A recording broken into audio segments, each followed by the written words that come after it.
Hello, my dear friends. Welcome to the East-West Show. Name is Jack Chow. With a lot of pride, host this East-West Show, trying every moment we can to bring information to our audiences. I believe you deserve to be informed, right? By all means, me and my team trying very hard, and I believe we prove that. That's why I have lots of audiences. Some of them even keep writing to me on a constant basis. Some even on my social network. And they watch everything everywhere I go. So I behave. I have to behave. Even in the restaurant, I never argue. I know people recognize me. Good. Okay, today you don't want us to tell the truth about you, right? Yeah. Just say good word about me, right? Just say good word about me. Speaking of that, I have two wonderful friends joining me. First, I would like to introduce to my good friend, long time friend, maybe as long as history started, Mr. Scott Womath. And he is a wonderful attorney that is so well known, even in Beijing, let alone Los Angeles, even in Beijing, Scott Womath. And you see billboards, you see advertising, whatever. You don't have to because the name is there already. Scott Womath with Womath Law and Associates, right? So to my friend Womath, welcome to the show. Thank you, Jack. All right. You know, I've been here many times, and I always enjoy it. Okay, when you go back to the office, say hi to everybody I know. You know everybody, and I believe I know everybody except your janitor. Okay, yes, that's me. All right. Oh, that's you. Yes. All right, good. That's even better. Save a lot of money. And I have my special honor to have my new friend, Mr. Thomas Johnson, come joining me. And I would have to lay the burden on you to do a little introduction, please. Yes. Oh, don't do the whole credit. Okay. If you do that, I have to cancel the show, though. Oh, yes. Yeah. Or just a little bit. We'll spread it over two Yeah, shows. okay, very good. Yes, well, I am proud to introduce Thomas Johnston to you, and of course to your audience. Thomas has been a good friend of our law firm for almost 10 years, and we have worked together on many cases. As you know, we represent a lot of members of the Chinese community, and Thomas has really stepped in to help our clients. All right. And done wonderful work in the Chinese community during this time period. So we're very happy that we get to work with Thomas at our law firm. And I think your audience, your viewers, are going to really enjoy hearing from him.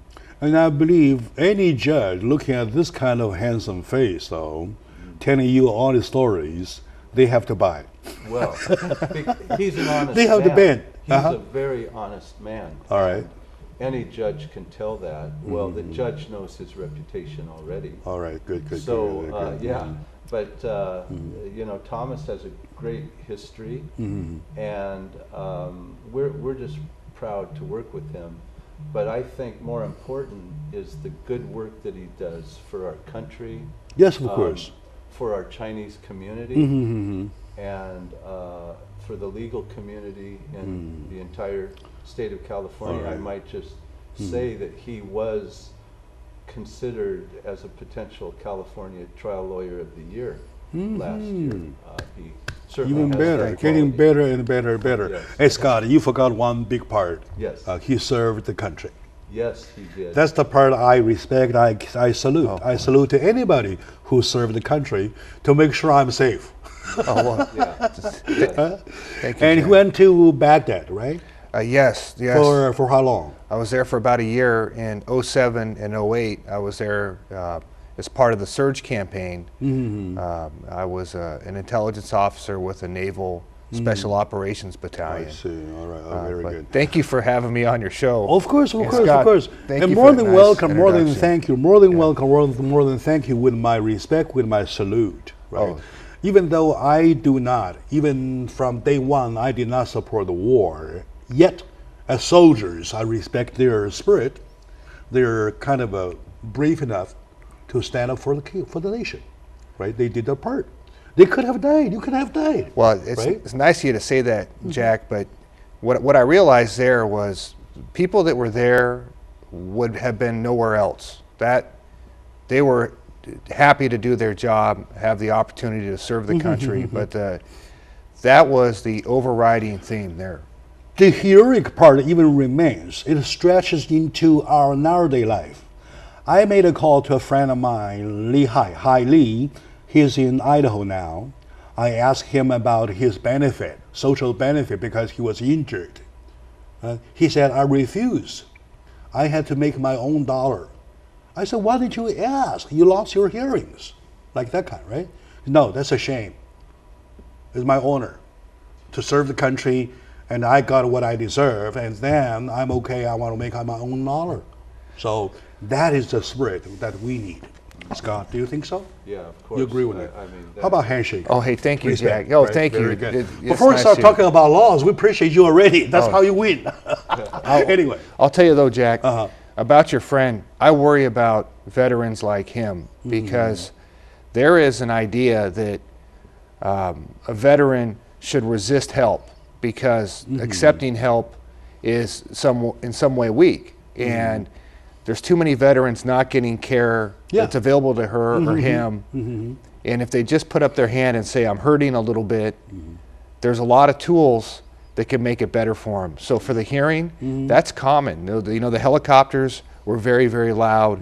It's a loud environment. There were explosions, gunfire, but that's a common complaint. He took 3 bullets and he lost about 25% of his hearing, right?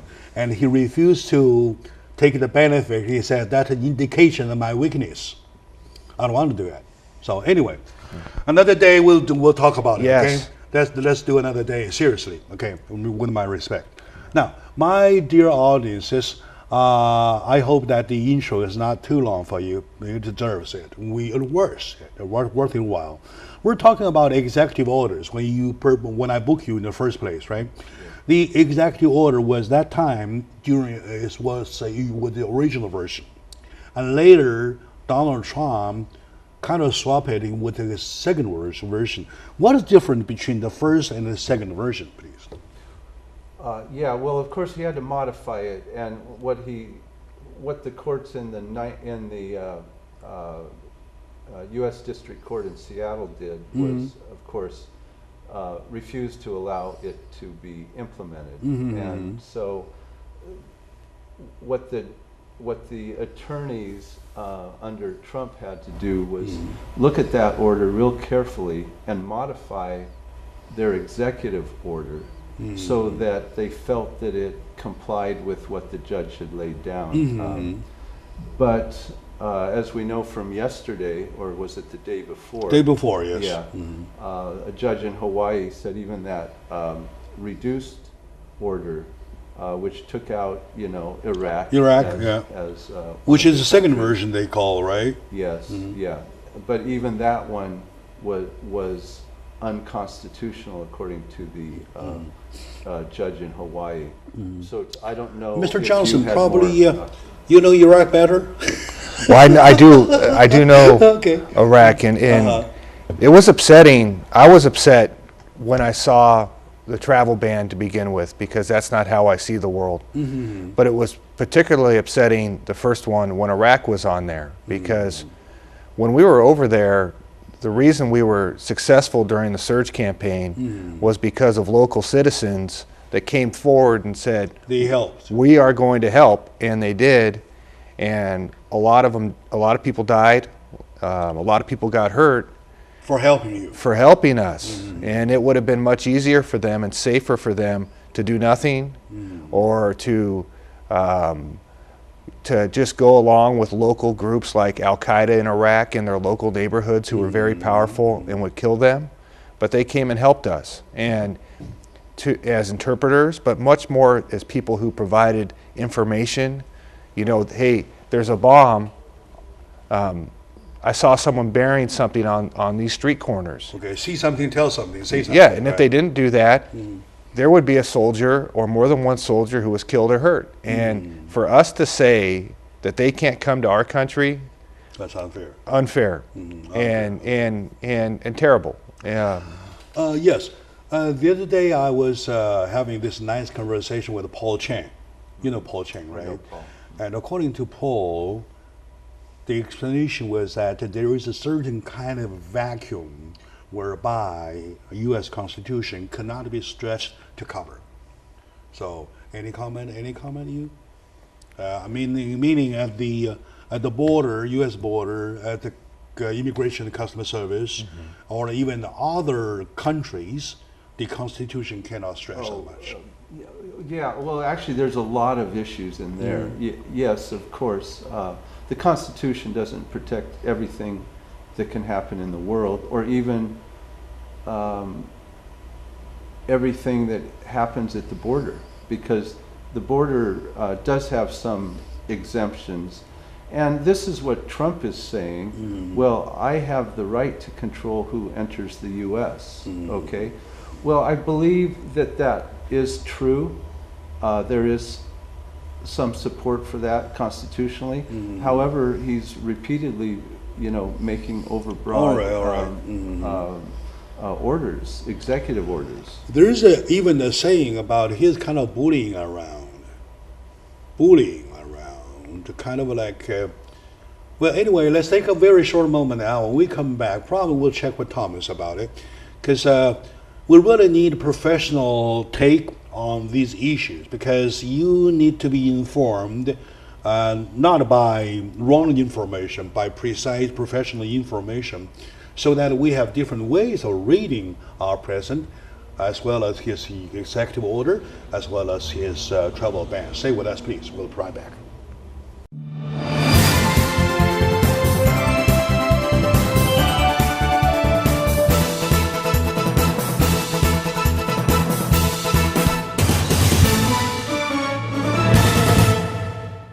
Hello, my dear friends. Welcome back to the show. I would say welcome back, my fellow Americans. Welcome back talking about ourselves. All right.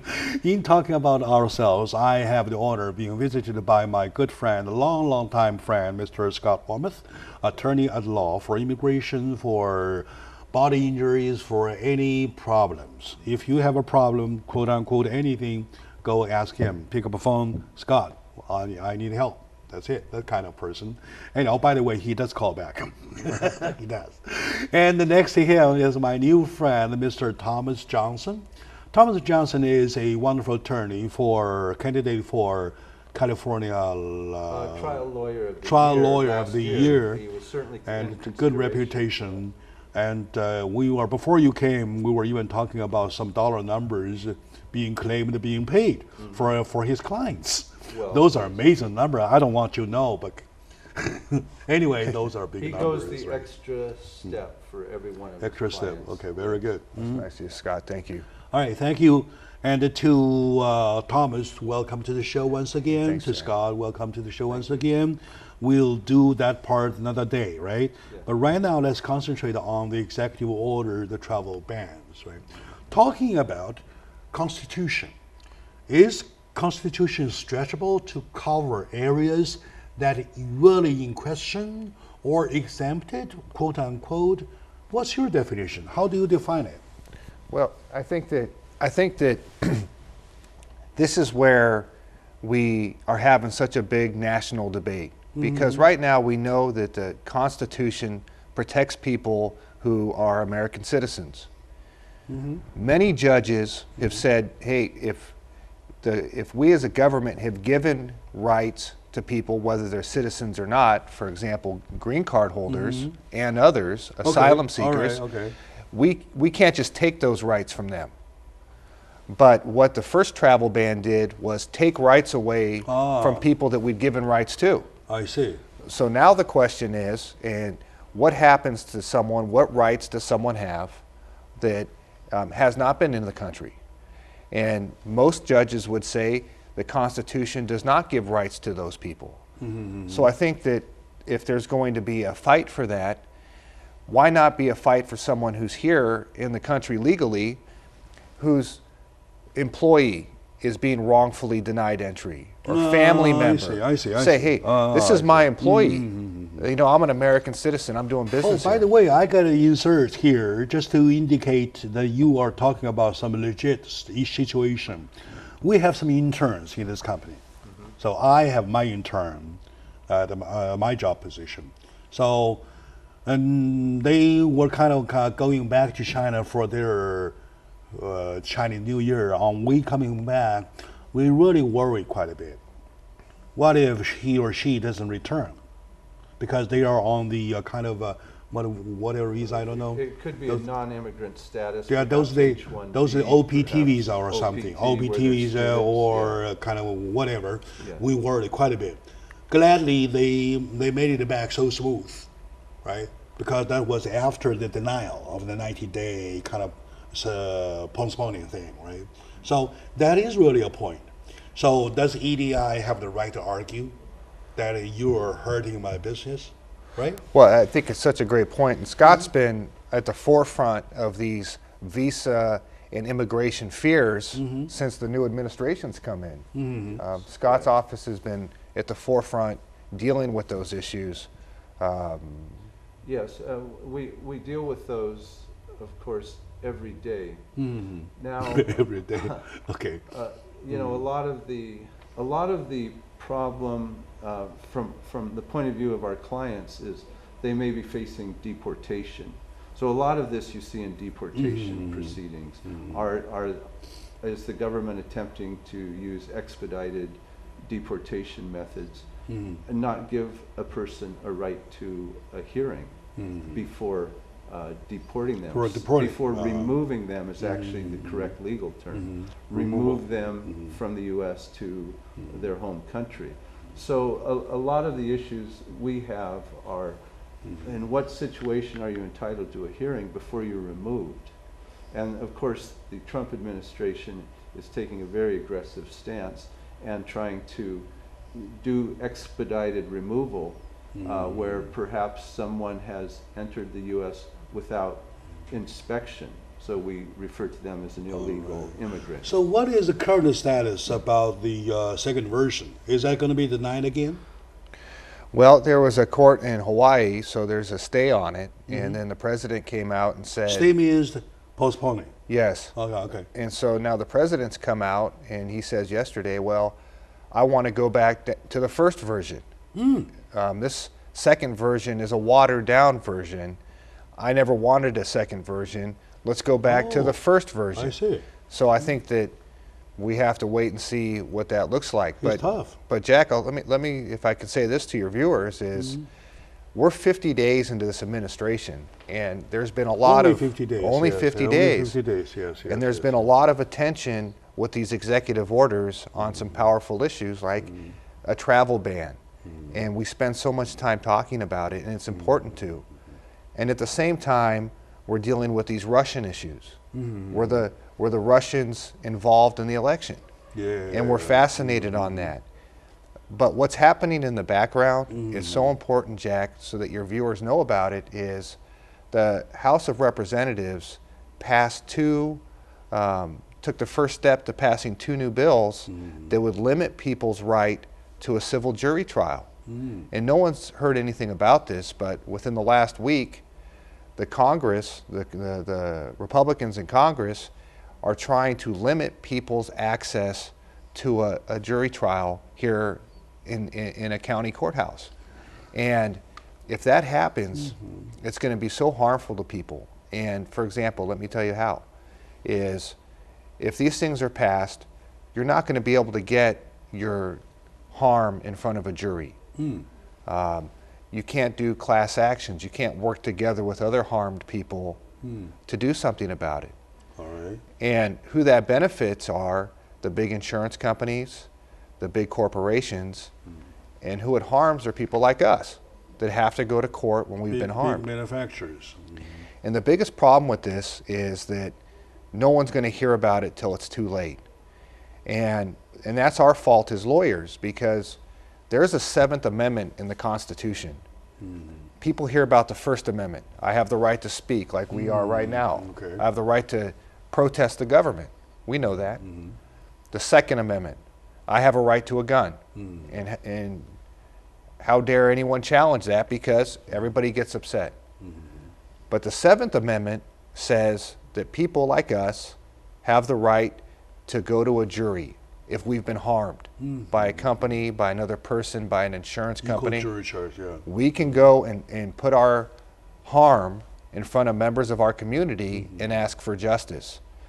But it's that right that's going to protect people like you and me much more than a gun is, or being able to speak out against the government. You're right. It's that right to a jury trial. So people need to hang on to that 7th Amendment, the right they have from the founders to go to court.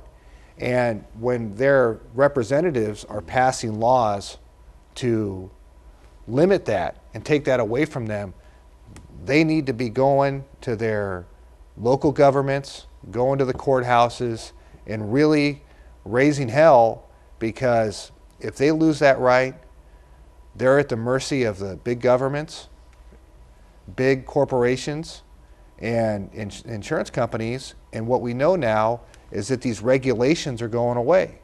So when the regulations go away, what's going to leave these people safe? Probably, I'm under the impression that the Constitution is being challenged quite a bit. Am I right? It seems that Trump doesn't respect a lot of the Constitution. There's 3 parts to our government, but he doesn't seem to respect it. Judiciary is one of them. He doesn't seem to respect that, we have a legislative part as well. He really thinks that he, as executive, is more like an emperor than part of a 3-party. Yeah, the demagogue kind of. There's a demagogue kind, right? Yeah. Okay. So I would say the Constitution is definitely under attack, including in very subtle ways, like Thomas just mentioned, where how many of us have heard about these attempts to take away the right to a trial, which is a very fundamental constitutional right. I've never heard about it. Yes. A media man, supposed to be well informed, and above and the smartest above average, and I'm totally in the dark of it. Of course, Jack. I mean, because on the front page we're dealing with so much noise, and I think that that's okay, but it's such an important issue to people that want to take the right away. Is that a bill? What bill is that? There are 2 bills that came out. One is designed to limit class actions, and the other is designed to punish people if they go to trial and they lose. It makes them pay a severe penalty, paying for the other side's costs. At the same time, in California, a California representative has, who used to be a former California lawyer, has gone forward and said that there should be a limit of $250,000 for damages against Caltrans. So it's not just the federal government, although that's a real big problem. It happens locally too, and you can't have that type of cap because it makes the courts not apply. So for example, $250,000 sounds like it could be a lot of money. That's a lot of money. Yeah, but so let me talk to you about this, okay? 16-year-old child driving a car for her first time on her way to pick up some friends. Okay. She's going over a freeway bridge, and the rails on the freeway bridge have gone out 25 feet, let's say. This is a hypothetical. And she loses control and she goes off the rails that aren't there, and she dies. The family, devastated, brings a case and says, how dare you not have rails on that bridge? You took the most important thing in our lives. All right. A jury would say, that's terrible. We can't have that. We need to give you an amount of money that equals that amount of harm. Now, the loss of a child is the worst thing that can happen to anyone. All right. So that would be millions of dollars. This new law would say you're limited to $250,000. So why would Caltrans or anybody else go to the extra effort to make sure that those rails are fixed if there's no penalty? Things will go even worse. Things will get worse. And the $250,000, a case like that to go to court costs $100,000. The lawyers have to get paid, and these people would walk away with nothing. All right. And so we have to be on the lookout Thank God. I got to thank God that you brought him here. It is my first time. I've never heard about that kind of limit at $250,000. It is a big money to me, but to the government, to cases like that, is nothing. Well, you lost a life, right? There is some precedent in that. Mm-hmm. We're already limited in a medical malpractice case. Okay. For the last 40 years almost, Mm-hmm. to $250,000 in damages. So it's already there. But once the foot is in the door, or the camel puts its nose in the tent, Mm-hmm. It spreads. All right. Anyway, anyway, I don't know if we have a cow in a porcelain store. I don't know. Right. So anyway, my dear audience, today I have the honor of being visited by my good friend Scott Wormuth and Thomas Johnson, and we're talking about U.S. laws, and we're talking about U.S. constitutional right. By Amendment number 7, you were supposed to be equally protected. You have the right to go under jury trial before conviction, and for jury trial you have certain laws to go by that protects you one by one. Now we see that being challenged. Let's take a very short moment now. When we come back, we'll keep finding more. There might be something still I myself even been nighted off. Stay with us.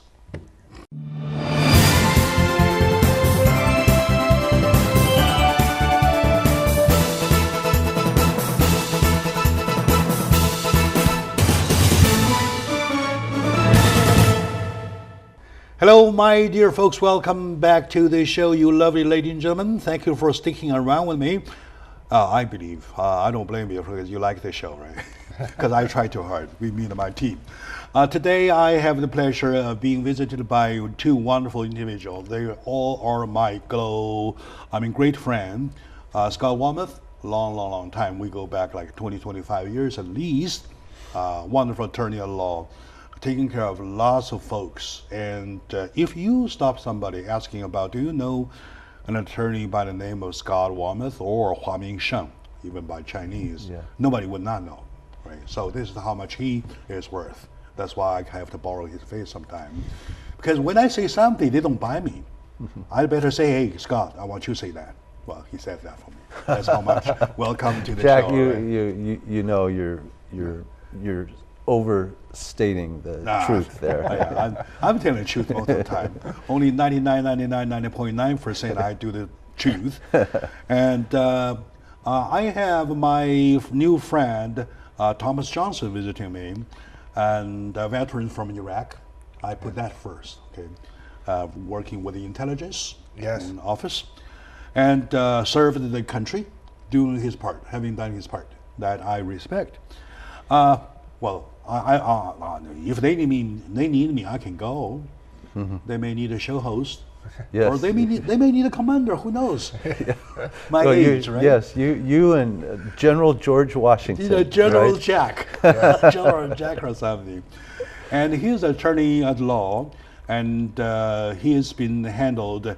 He has dealt with lots of super cases that the audiences, his clients, has benefited from. So thank you for helping the community. And also politically, they have a very healthy stand. They take a very healthy stand that I also adore. We are analyzing the Trump administration at the mark of his 50th day or something. All right.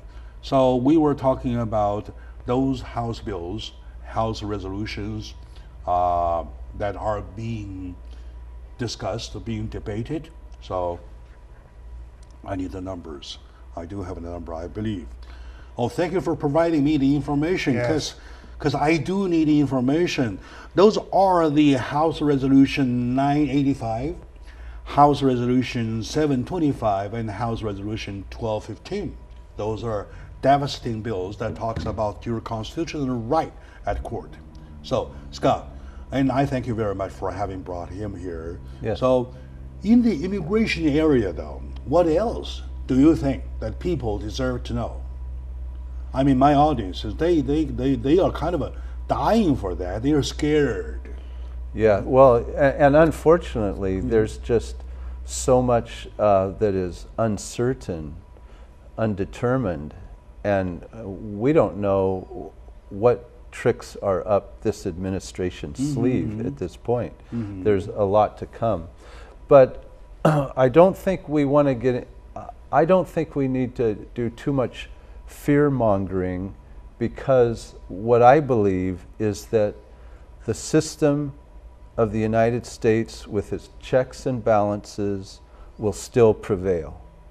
It will? What is at stake now? I believe it's under attack, okay, but it will prove its value over time. Okay. Thank you for saying that. Yes. But I do worry, you know, I do worry about this. I mean, is this just about illegal immigration or immigration, or are we saying that we don't want people that are outside coming into our country anymore?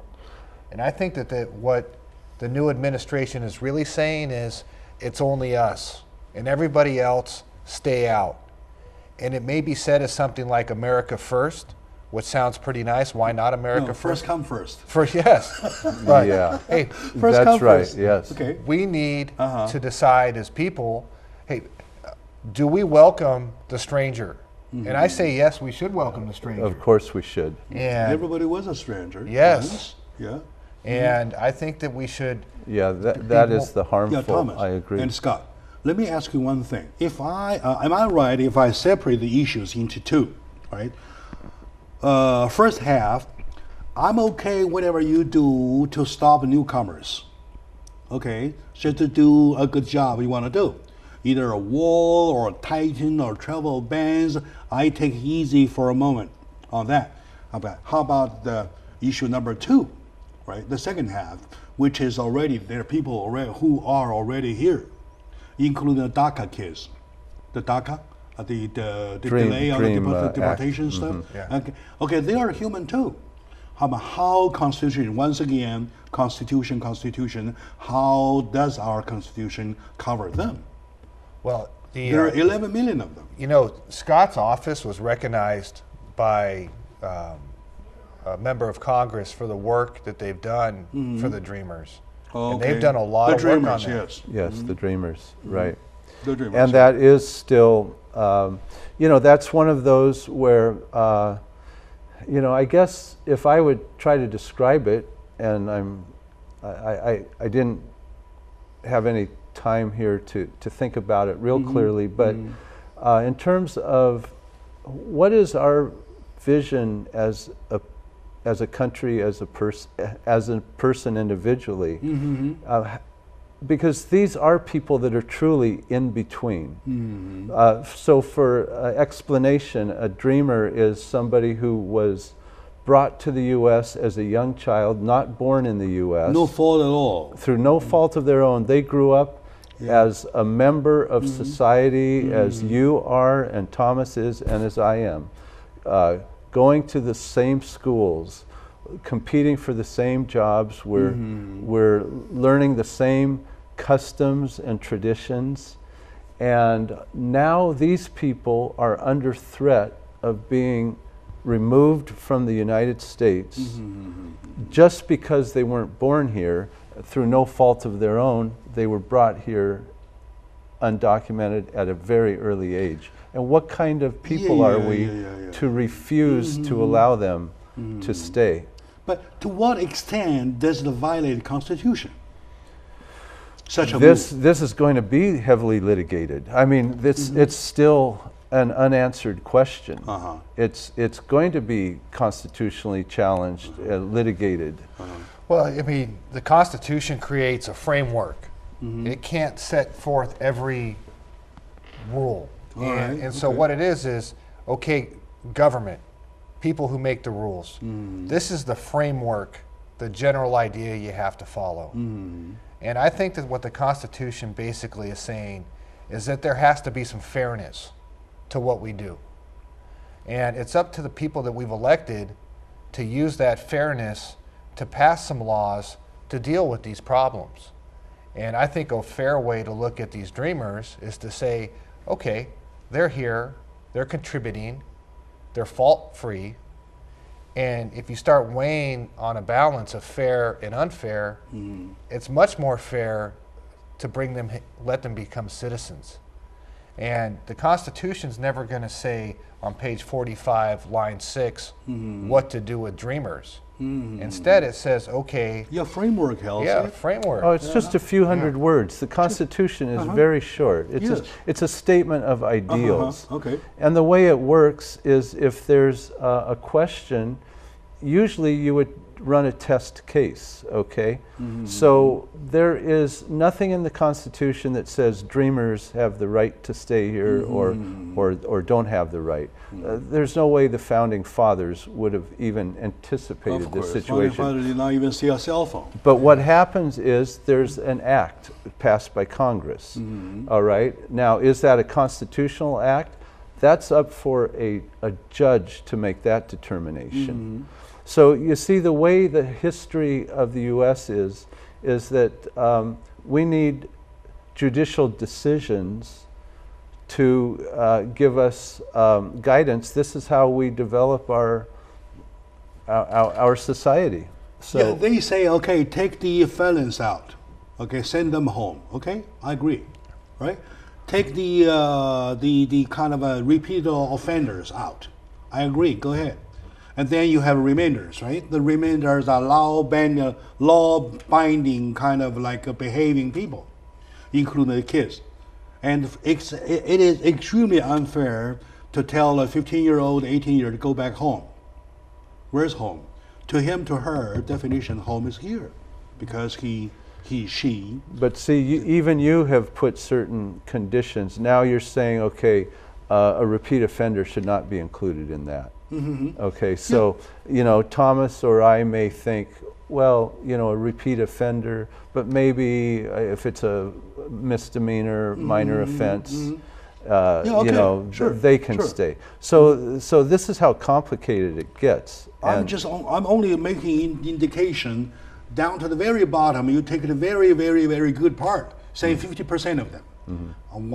Do you have a plan? Or does Trump have a plan to deal with them? That is the major question.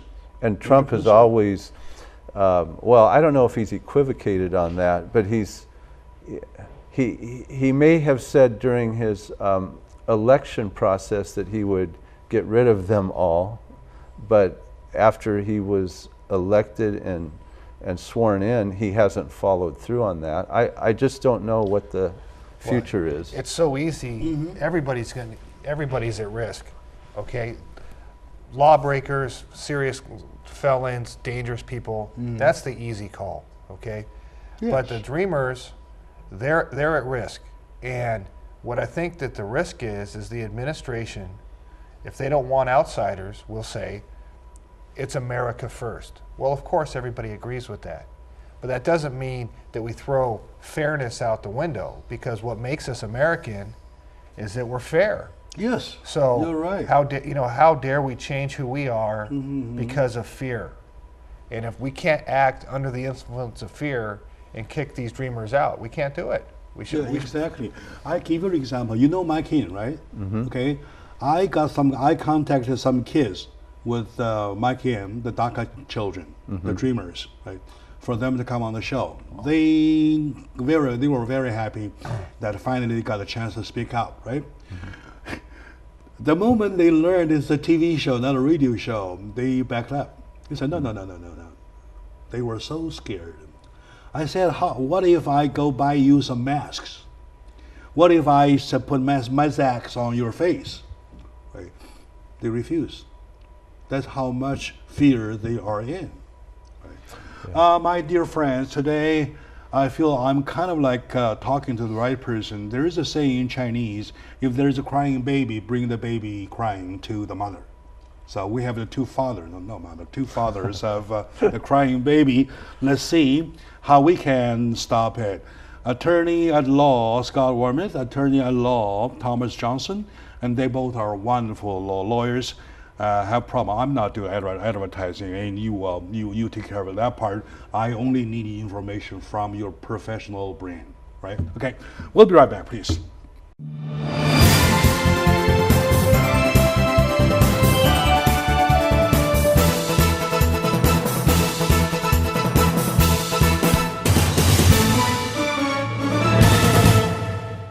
Hello, my dear friends, my fellow Californians. Welcome back to the show. This time I'd have to say my fellow Angelinos, because we're really talking about something that happens in Southern California with the Greater Los Angeles. Before I give you the subject, I would once again like to introduce my good friend, Scott Wilmoth. Welcome once again to the show. Thank you, Jack. And thank you very much for bringing Thomas here. Yes. And Thomas Johnson, wonderful attorney, who 2008 and 2009 served in Iraq at Baghdad for the United States. To him, I give a special salute for having done his part. So now, back into the office, doing his attorney work, he's trial lawyer for attorney and the best of trial. What's the title? Well, actually, you know, Thomas is considered a super lawyer as a designation. Term, yes. There is a designation. He is a super lawyer. I see. But was also, because of his outstanding trial work, had been considered as a trial lawyer of the year in the state of California. All right. Okay. So okay, we're not going to trial. We're talking about the trial yesterday with Lee Baca, right? And we all know Lee Baca has been a public figure for as long as people could recall, more than 16 or 17 years for Southern California. We do recognize he's done some good part, very wonderful good part of his job. And I don't know what's wrong, and he's been convicted as of yesterday, pending for sentencing. Your comment, please? How much do you know him? Well, he was convicted of obstruction. Three counts, lying under oath, and he was the sheriff of the county of Los Angeles for I don't know how many years, I don't remember, but probably close to 20. From 1998 to 2014. Okay, that's 16 so years. 16 years. And there have been extensive scandals in the sheriff's department involving beatings of inmates, and this particular trial had to do with the FBI placing an informant in the jail, or working with an informant in the jail, and the sheriff's department was found to have made efforts to obstruct the justice or obstruct by moving him around. By moving him around. Jailhouse. So the FBI could not find him, or had difficulty.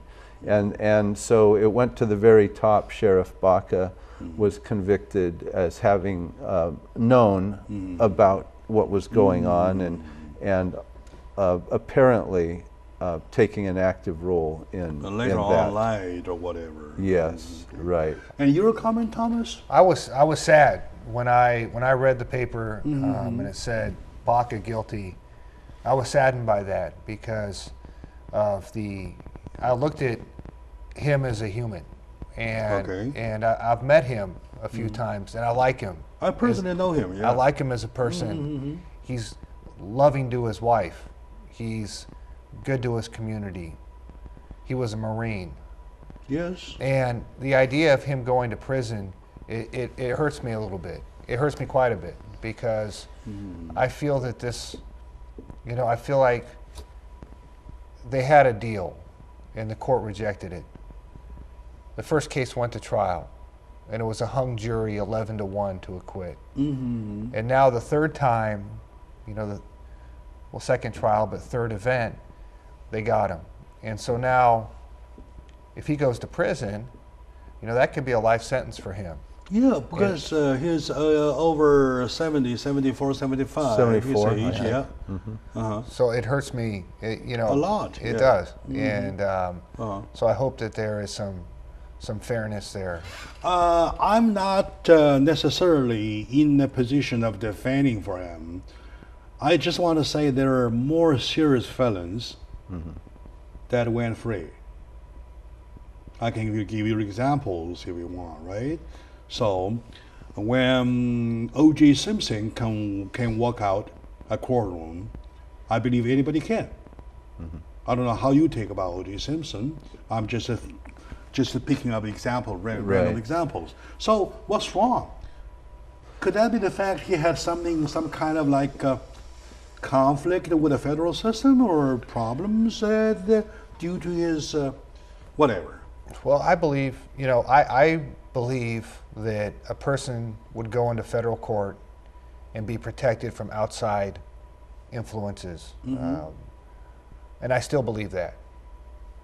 Mm-hmm.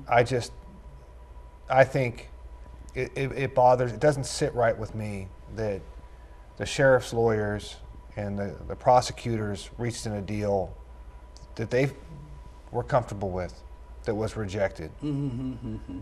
That a jury came back 11-1, and even though the prosecutors they can file again because there was no conviction. They're allowed to do that.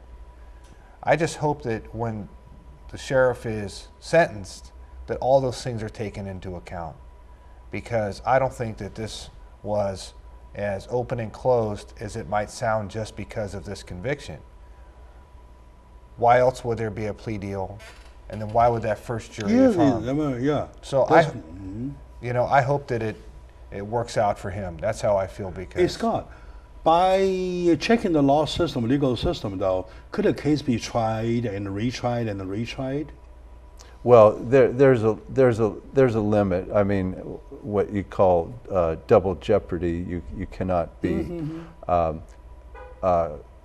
you cannot be tried after you're found not guilty. Mm-hmm. I'm not a criminal lawyer. I want to be careful I know, here. I need only basic. Basically, what happened here, though, they added new charges. There were new charges, so he had not been tried on those charges before that he was tried on here. Well, he started the first trial. When the first trial, there was the 3 accounts, right? I think that when they retried him, mm-hmm. they decided to add an additional count that they were holding back on during the first trial, mm-hmm. and they went with everything on the second trial. And then, anyway, they are just putting the third one on. You lost anyway. You're convicted anyway, right? He was convicted, sure. Yeah. Anyway. So yeah. They had new evidence. New. Could that be the fact that when the federal court came in, they kind of predetermined they want to convict him anyway?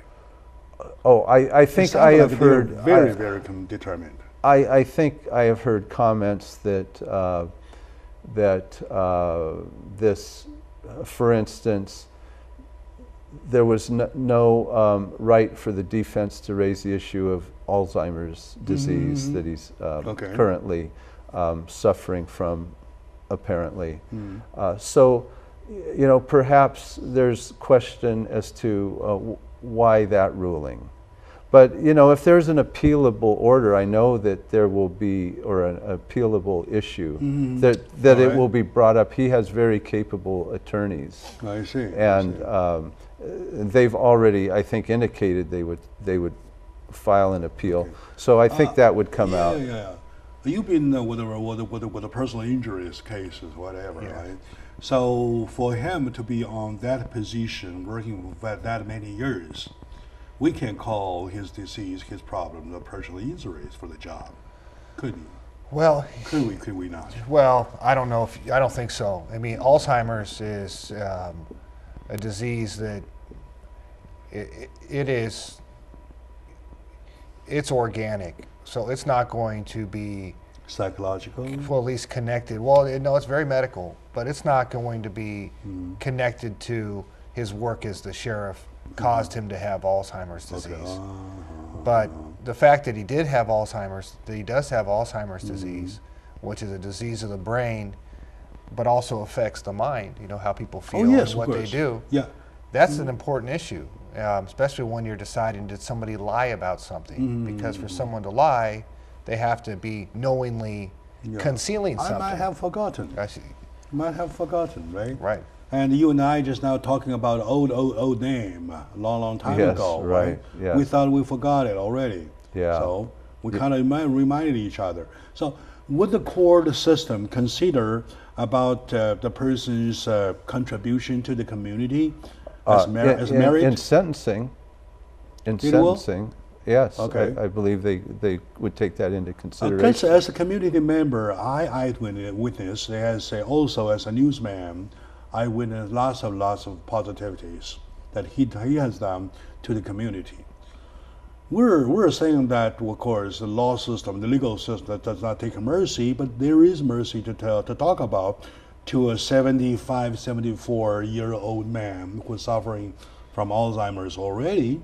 So there definitely can be that kind of consideration. right? You might know even You should write a more. letter, Jack. Yeah. You should Yeah. write a letter and let the judge know how you feel about him. Yeah, let's Your viewers can too. Yeah, he's been doing lots of excellent work. The culture exchange, the community understanding. Even there were a time when in Monterey Park area there were conflicts between races or among races. He will kind of coordinate it and did a good job. Things came down. Yeah, I think Thomas is right. You know, you do have the right to send a letter expressing your thoughts on this. I'm really concerned. Yeah. What you do, you're not only talking about the treatment to Baca, you're really setting up a good example, bad examples for the young Baca to follow, right? So with his marriage, he went to jail for 20 years. And how would you expect a young Baca to do the same kind of job? You're putting up an education here, am I right? And by the way, before we go over time, there is a newsletter from Paul Chang saying that he deserves a presidential pardon. How likely is that a chance? Well, Jack, I really don't know. The president has an absolute power to pardon a federal crime, which this is, but I have no idea the likelihood of that or what would happen. I really don't. Okay. What do you see the likeliness of the pardon? Yeah, that is quite an extreme. Or clemency, call it that way. Okay. Yeah, I think it's an extreme act that I don't know just what kind of relationship or what knowledge Trump has of Baca, and I'm sure that Baca's supporters will be working with Trump to try to give him the information that he needs. But yeah, that would be it'd be an extreme act. It's rare to see it. I don't know how often you see it in high-profile cases. Okay, very good. Yeah. Okay, back to business a little bit. You mentioned a certain area when we were talking about those inside the United States among the 11 million of undocumented, right? We were talking about good part, bad part, and we were talking about somewhere in the middle. Somebody with little problem, misdemeanor, stuff like that. Can they come to you? Well, I'd go, if they came to me, I would say call Scott Wormuth, because they do criminal and they have a wonderful immigration department. Okay, very good. That's very what I good. would do. So And we work with a a lot of those types of people. We sort of refer to it as our crimigration practice because crimigration. Crimigration Okay, is just good. the way we. I like that term. It involves both criminal and immigration, and a lot of times you need to clear the criminal background, and it helps with the immigration status going forward. So definitely, and as you indicated, especially on the smaller, like misdemeanor type things, it's fairly common to have those cleared, and definitely for example, try to get that done. There are different cultures might cause different concept. Conceptually, drinking and driving in certain countries is not as serious felon as here in this country. So misconcept, when they get fined, when they learn the lesson, well, you know what, okay, deals are done, give them an excuse and go ahead, for a green card, that could be a way rather than pushing them back to jail, though. Right? Good. Yeah, All right, we're over time. Okay, my dear audience, today I have the pleasure to have my two wonderful friends come to the show. Scott Wormuth, attorney at law, wonderful attorney. I don't have a word to describe how wonderful he is, but I know he is wonderful. Thank you. And next to him, my new friend, Mr. Thomas Johnson, and he is wonderful already. And I thank him very much for bringing me to the awareness of the bills that I would like also to bring your awareness of. And those are the House Resolution of 985, House Resolution of 9725, and House Resolution of 1215. They are all talking about your constitutional rights, right, that I was not aware of. All right. So thank you, my dear audiences, and to each of you, thank you very much. Thank you. Thank you, Jack. Thank you.